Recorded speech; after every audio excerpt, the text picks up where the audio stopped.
Welcome back to Joe Stunner Boxing. Let's talk a bit about the Excellent Turki, Turki Alalshikh, and his attitude towards Dmitry Bivol and the WBC. Now, why am I raising this issue? It's because there's been talk of Bivol facing David Benavidez rather than having a trilogy fight with Turbiev, and I made it clear in previous videos that, you know, I want to see the trilogy fight. Benavidez can wait, right? Because I don't think it's right to age out Turbiev, who might be on the slide a little bit anyway, has been making 175 for God knows how long for his whole career, even though he was weighing about 200 pounds in the amateurs. He's now 40. I want to see the trilogy fight, and then Benavidez can have his turn. And the Excellent Turki seems to share that view. But it was the way in which he phrased things when asked. He said, I won't be bidding on the fight, meaning Bivol versus Benavidez.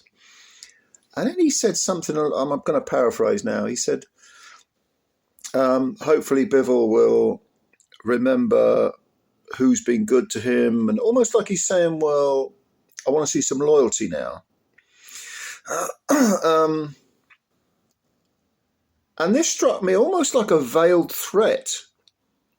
You know, we've got things done. We've had a good working relationship. Don't go messing it around now. You know, you know what you need to do. You know which side your bread's buttered on and all this sort of thing. And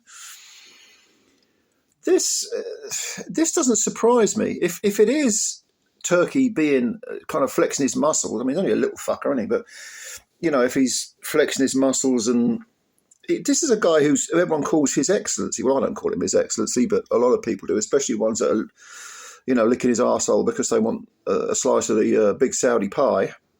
Step forth, Messrs. Warren, Hearn, etc.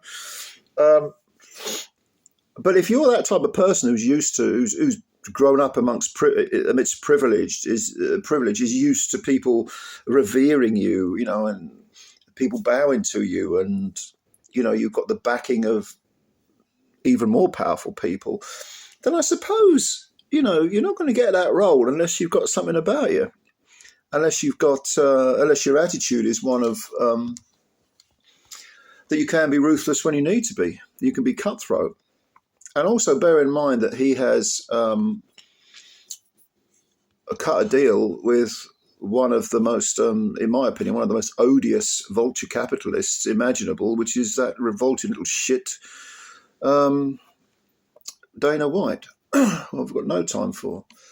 The one who, as Paulie Malignaggi said, you know, he will kiss anyone's ass and then stab you in the back. You know, until if you're of use to him, yes, great. If you're not, forget about it. You're in the garbage bin. Almost a psychopathic.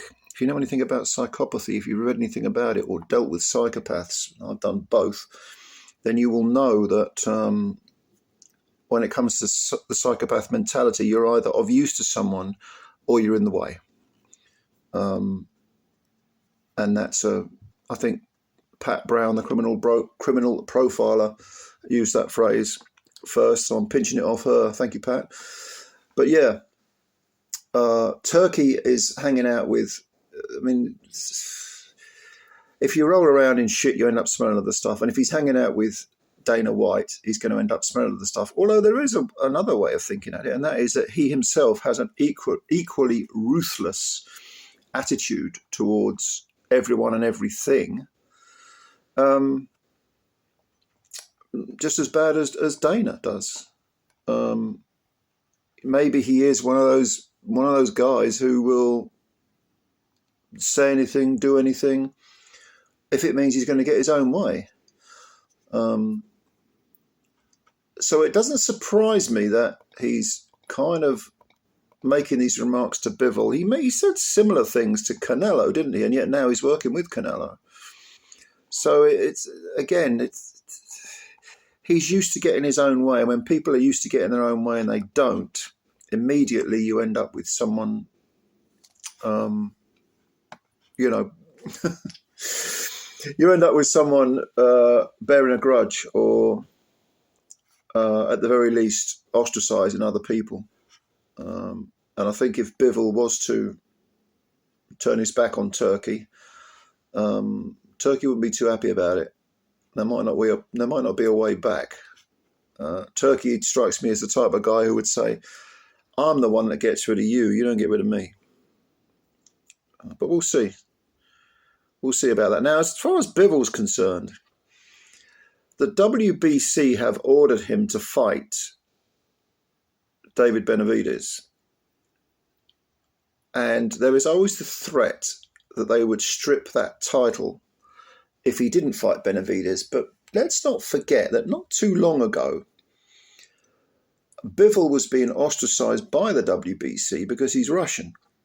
And the WBC had the attitude that because of the Russian invasion of Ukraine, all Russian fighters were going to be pushed to one side, much in the same way that during apartheid, if you're old enough to remember apartheid, I mean, the most famous example I can think of is Brian Mitchell, who was a super featherweight champ. He was, wasn't he? Yeah, super featherweight champ. Made a string of defences, but couldn't make any of them in South Africa because of the apartheid regime and the fact that the ruling bodies would not allow him, would not sanction any fights that were in South Africa. So as a South African fighter, he had to go on the road. He came to Britain a couple of times, didn't he? Beat Jim McDonnell. I think he came back and beat someone else whose name escapes me, or the fight escapes my memory. But he was a very, very good fighter, Brian Mitchell. Nothing racist about the guy, really. I mean, he's just happened to be white South African. So there is a sort of precedent for this. But at the same time, Bivol, you would think, would say, well, hang on a minute, I'm Russian. And you were telling me that I wasn't allowed to fight, never mind in Russia, but anyway, you were telling me that you weren't going to let me fight for your titles. I mean, fuck you. Take your fucking belt and shove it up your ass. That's what he might say.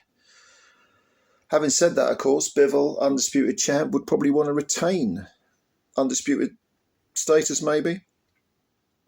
And if he did decide, well, actually, I want the trilogy fight with Beterbiev, would the WBC let it slide and say, well, go on then, and you can fight Benavidez later?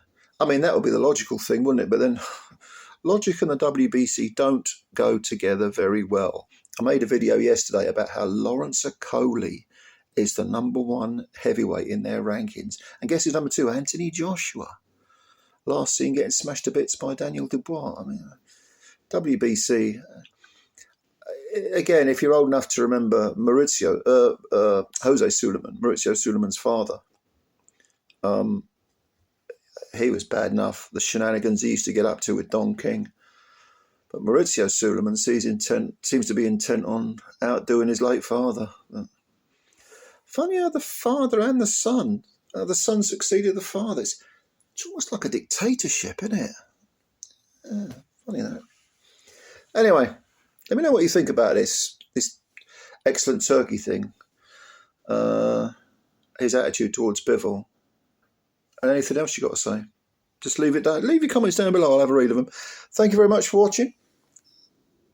Subscribe to the channel if you're new. Hit the like button if you like this video. If you don't like it, hit the dislike button. Life's full of choices. Anyway, spread the word about Joe Stunner Boxing. You know it makes sense. You want to build the channel up. Thank you. I'll catch you later. Bye for now.